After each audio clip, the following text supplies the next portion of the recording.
por que a igreja fala tanto nesses corpos incorruptos? Qual a importância disso? Se provasse que isso não existe, a fé da igreja seria abalada? É a pergunta do Christopher Rodrigues. Não, Christopher, a fé da igreja não seria abalada. Só que acontece o seguinte, as pessoas mais exigentes dentro da igreja, em níveis científicos, quem vai investigar cientificamente essas coisas, chega à conclusão extraordinária de que esse fenômeno dos corpos incorruptos só existe dentro da Igreja Católica. Não é?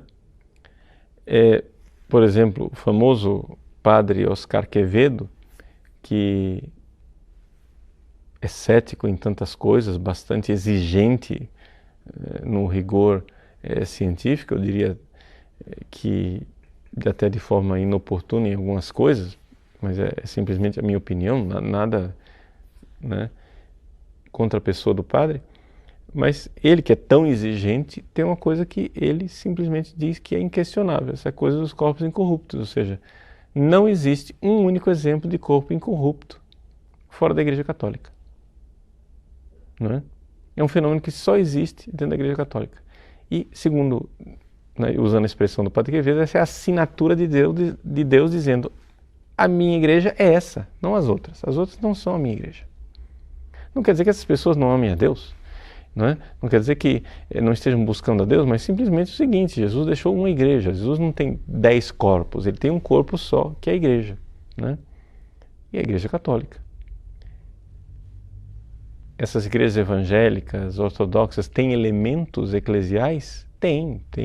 Eles têm os sacramentos, né, os ortodoxos principalmente. Os evangélicos têm a Bíblia. Então são coisas santas, coisas boas. Mas não tem toda a substância da Igreja Católica. É por isso que o Concílio Vaticano II diz que, né, a Igreja de Cristo subsiste na Igreja Católica. Quer dizer que a substância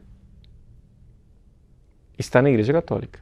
As outras igrejas, elas têm elementos que são ou acidentais ou são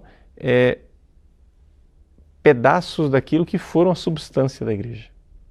É a substância desfeita, desconfigurada. Não é?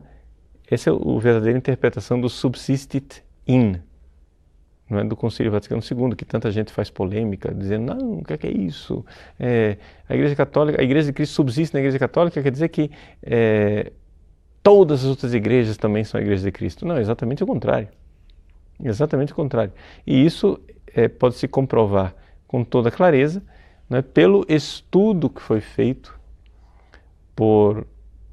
pelo padre Karl Becker, que foi nomeado cardeal. Não sei se a gente considera o padre Becker cardeal ou não, porque parece que ele não recebeu a púrpura cardinalícia, parece que ele renunciou porque estava doente, alguma coisa assim, não sei.